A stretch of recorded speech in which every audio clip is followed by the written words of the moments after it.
I'm Marle. This channel exists to connect gamers to MMOs they'll love. In this series, I play an old-school, non-instance group-based, refreshingly deep MMORPG called Arelith. Thank you for watching, and subscribe for more MMO content.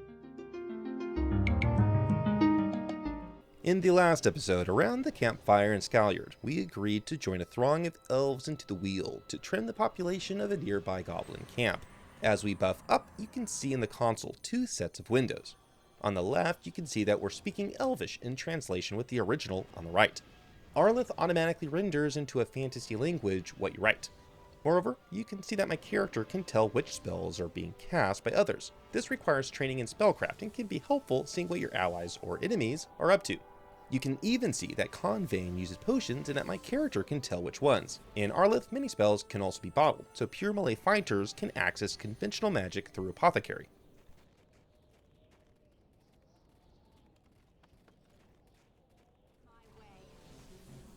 We zone into the Weald and are immediately met with combat. Wildlife has their own faction standing with other creatures, even to the point of enmity. Also, the encampment just up ahead was crafted in place by players. Those were not the result of a designer adding a lived-in feel to the area. After the fight, Starhaze requests to keep a particular item of loot because she has a use for it via herbalism. Like older school MMORPGs, typically the strongest character with the highest Barter skill loots the bodies and then distributes the wealth afterwards. This technically is negotiable, although it's the norm. Cosmetically, you can tell that the ambiance is quite different from the other areas we visited due to the falling dense mist, saturated greens, and trees billowing up from the ground beneath. We continue our journey deeper into the wood and are ambushed by goblins, yet these are only the beginning. I am using a bow due to my character's naturally high dexterity and because our team has sufficiently capable frontline fighters, two of whom are wielding massive two-handed weapons and Starhaze with a long sword in either hand imbued with lightning. Remember in the second episode in which I justified why Marle only walks in town? It's customary to walk outside too while in a group, since it would be the natural way of movement. It also adds time to speak with the other members and socialize.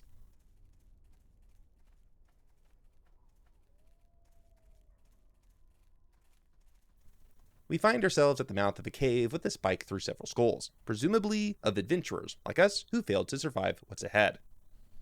It seems like there's no other way into the camp, so we're forced to squeeze into this cavern. We enter the cave and you can see that there are at least two routes to choose. Additionally, there is ore to my right, which characters with the proper tools can harvest. My Theon takes the right and we follow his lead.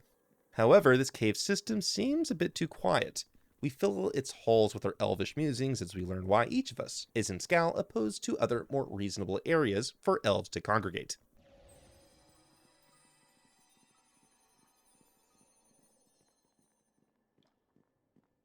We find the exit of the winding rock-strewn halls without incident, so it seems like another group has already cleared out this cave.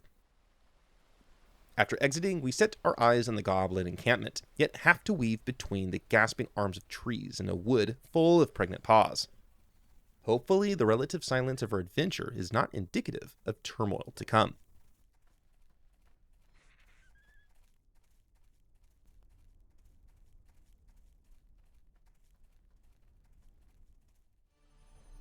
As expected, upon stepping foot into the cold moon corner of the Weald, we are met with defenders.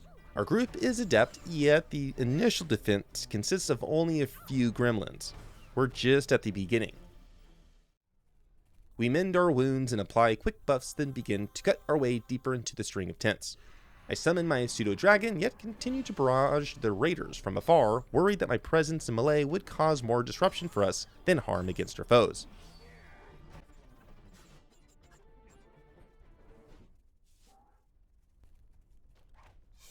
The next set of tents is just ahead and to the right.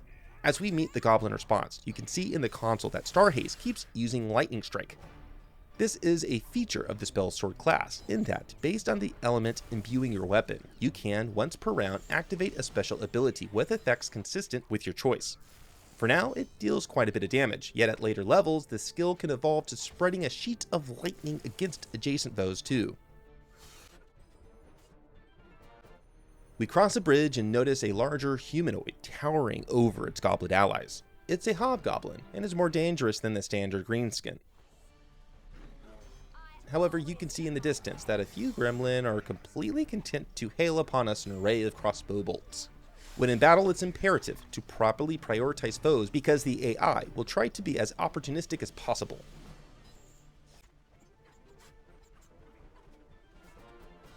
Remember this battle of the bridge because it'll come up again soon.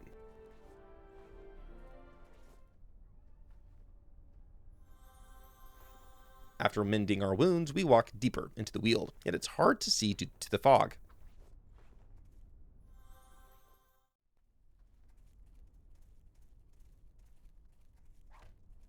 However, from the right come charging two large wargs and their tamer with a crossbow. While we are able to put them down quickly, this goes to show that you never truly know what you may stumble upon, even while being observant.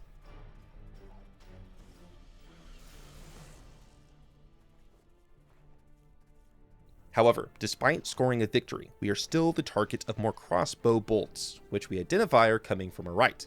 I decide to take a more aggressive approach and wade into the thick of melee. While my longsword is imbued with magic damage, Marle is still not of sufficient level to have her own special melee attack ability.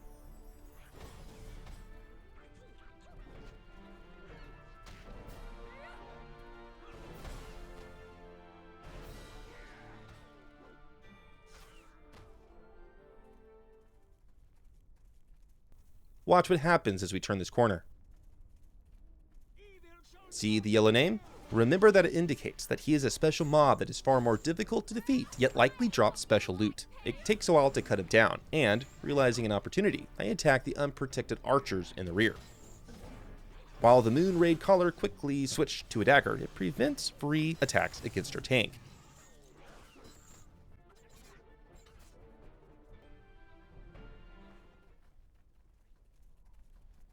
As we turn the bend, we see the largest gathering of defenders yet. You can see that Mathian looks like he's made of stone. It's little different than EverQuest's Skin Like Stone, and this spell even changes the cosmetic look of your character to reflect the active status of the spell. I believe it provides damage reduction that is immensely useful, regardless of the content you're playing. While the others keep the front lines busy, I preoccupy the archers, as is my modus operandi. However, just as we thought that we had completed our task, my pseudo-dragon aggressively flies beyond the enclosure. Out come wargs, followed by battle-hardened hobgoblins. You wonder what would have happened if the secondary group had been pulled earlier.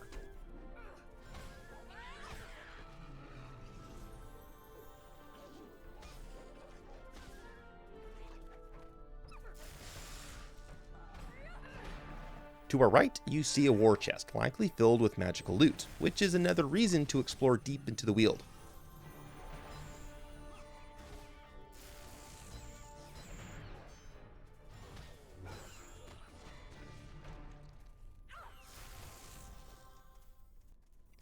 We have to trust our team's looter when we return to town because no one else has confirmed what he may have retrieved from the goblin stash.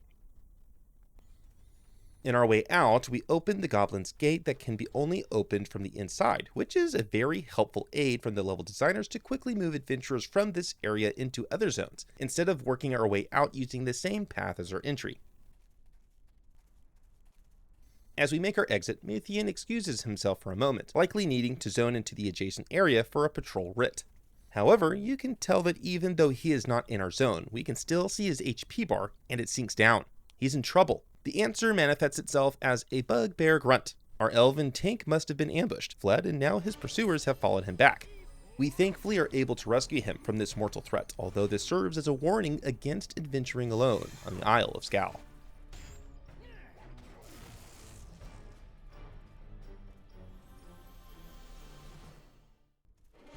We cross a bridge. We should have learned from our prior experience that a bridge equates to an ambush, and that is exactly what happens. However, you can see that we have pressure from both sides, and it's not clear if we'll make it out in one piece.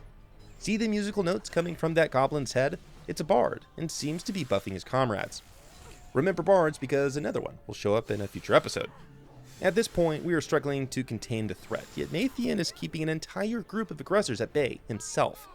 I decide to relieve some of his pressure and join him arm in arm against outnumbering and unrelenting foes. In the background, you can see that of the 2 ranged goblins, one is also a bard, yet we cannot deal with them at this moment without running the risk of many attacks of opportunities.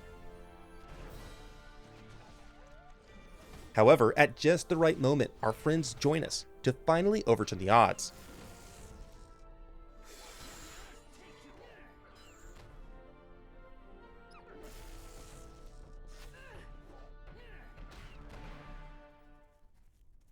As we look back into the assortment of goblin tents, now made empty by our excursion, the fruits of our deeds bring peace, knowing that we cleared this empty zone by ourselves.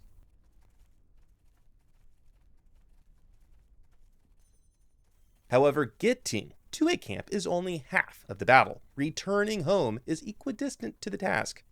Odysseus' story was not complete after the fall of Troy, was it? Same for us. He still had to get home to Ithaca. We buff up and begin to maneuver back into the Weald. But there's another bridge. Will it happen again? It's just a wild boar.